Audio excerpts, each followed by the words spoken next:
space day right national space ডেৰ থিমটোৱে হ'ল আমি আমাৰ যিটো য়ং জেনেৰেশ্যন আমাৰ য়ং জেনেৰেশ্যনটো স্পেচ ছায়েন্স টেকন'লজিৰ লগত সিহঁতক চিনাকি কৰি দিব লাগে আৰু সিহঁতক বেছিকৈ ইনভল্ভ কৰাব লাগে চ' ডেট আমাৰ ভাৰতৰ যিটো ইছৰোৱে যিটো প্ৰগ্ৰেম হাতত লৈছে সেই প্ৰগ্ৰেমটোত যাতে আমি বহুত আগবাঢ়ি যাব পাৰোঁ আমাৰ য়ং টেলেণ্টবিলাক এতিয়া বহুত আনইউজ হৈ পৰি আছে সেই টেলেণ্টটোক যদি আমি ইউজ কৰিব পাৰোঁ ডেফিনেটলি আমি বহুত আগবাঢ়ি যাম আৰু মই আজি যিমানখিনি ইয়াতে বিভিন্ন ল'ৰা ছোৱালী লগ পালোঁ সেই ল'ৰা ছোৱালীখিনিৰ মই 100% নকওঁ বাট 80% ল'ৰা ছোৱালী they are very good extremely good আমি যদি সিহঁতক অকণমান ভালকৈ ট্ৰেইন আপ কৰিব পাৰোঁ definitely they will do very well আমি সিহঁতক জাষ্ট এটা কাউন্সিলিং এটা কৰিব লাগে I think this Aryabhatta science চেণ্টাৰে একজেক্টলি সেই ৰোলটোৱে প্লে কৰিছে সেই ৰোলটো প্লে কৰিছে সিহঁতক নাৰ্চাৰ কৰিবলৈ চেষ্টা কৰিছে I think it is a very good achievement for them আৰু মই আৰ্যভট্ট ছায়েন্স চেণ্টাৰ সঁচাই এইটো এটা খুব ভাল পদক্ষেপ আৰু ফিউচাৰতো তেওঁলোকে এনেকুৱা ধৰণৰ কাম কৰিব বুলি মই আশা ৰাখিছোঁ আৰু ডক্টৰ বৈষ্ণৱ মই অভিনন্দন জ্ঞাপন কৰিছোঁ ইমান সুন্দৰ অনুষ্ঠান আয়োজন কৰি থেংক ইউ ফ্ৰেণ্ডছ মোৰ ডিব্ৰুগড় অনুষ্ঠিত আৰ্যভট্ট ছায়েন্স চেণ্টাৰ আছে আৰু এই আৰ্যভট্ট ছায়েন্স চেণ্টাৰলৈ আমাৰ ছায়েন্স এণ্ড টেকন'লজি ক্লাইমেট চেঞ্জৰ ওপৰত বিশেষ কিছু কাৰ্যসূচী আমি হাতত লৈ আছোঁ আৰু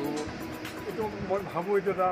ডাঙৰ নেটৱৰ্ক আমি ৰুট লেভেলত কিছু কাম কৰি আছোঁ আৰু তাৰে এটা আজি অংশ হৈছে আজি কাম কৰিছোঁ যিটো national space day 2024 national space day আজি আমি কামত ডিষ্ট্ৰিক্টত পালন কৰিলোঁ ইয়াত আমাৰ দুটা উদ্দেশ্য কাম কৰিছে এটা হ'ল নেশ্যনেল স্পেচ ডে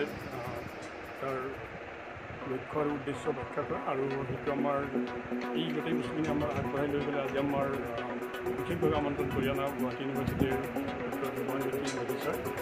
তেখেতে বৰ ধুনীয়া এটা প্ৰেজেণ্টেশ্যন দিলে আমাৰ ছাত্ৰ ছাত্ৰীসকলে ইমান উপকৃত হৈছে তেওঁলোকৰ চালোঁ বহুত ভাল পাইছে আৰু বৰ ধুনীয়া প্ৰগ্ৰেম এটা তাৰ লগতে আমি এটা প্ৰগ্ৰেম এটা ৰাখিছিলোঁ এইটো হ'ল নেশ্যনেল ছায়েন্স ডে আমাৰ national children national science seminar এই ছায়েন্স ছেমিনাৰটো নৱেম্বৰ মুম্বাইত হ'ব তাৰ পৰা আমি ডিষ্ট্ৰিক্টৰ পৰা চিলেক্ট কৰিবলৈ তাত চিলেক্ট কৰাৰ কাৰণে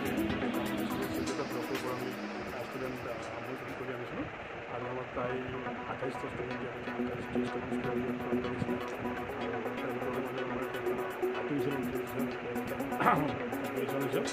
ৰিটাৰ্ণ টেষ্ট আৰু প্ৰেজেণ্টেশ্যন দুইটা মিলাই আমি চিলেক্ট কৰি ষ্টেচনত আমি কৰিলোঁ আৰু ইয়াত গোটেই দিনটো আমাৰ সুন্দৰকৈ গ'ল আৰু ইয়াত আমাৰ বিশেষভাৱে জাজ হিচাপেও থাকিলে ৰিচাৰ্চ পাৰ্চন হিচাপে থাকিলে আমাৰ বিশেষভাৱে আমন্ত্ৰণ কৰি অনা হিমানজ্যোতি মেনি ছাৰে তাইৰ লগত আমাৰ বিশেষভাৱে সহযোগ কৰিলে আমাৰ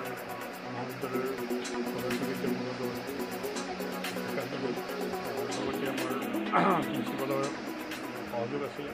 গোটেই অনুষ্ঠানটো মই ভাবোঁ মোৰ ফালৰ পৰা যিমান পাৰোঁ চেষ্টা কৰিছোঁ আৰু মই ভাবোঁ এইটো এটা ছাকচেছফুল প্ৰগ্ৰেম আৰু ল'ৰা ছোৱালীৰ কাৰণে বৰ এটা কামত অহা অনুষ্ঠান মই ভাবোঁ এতিয়া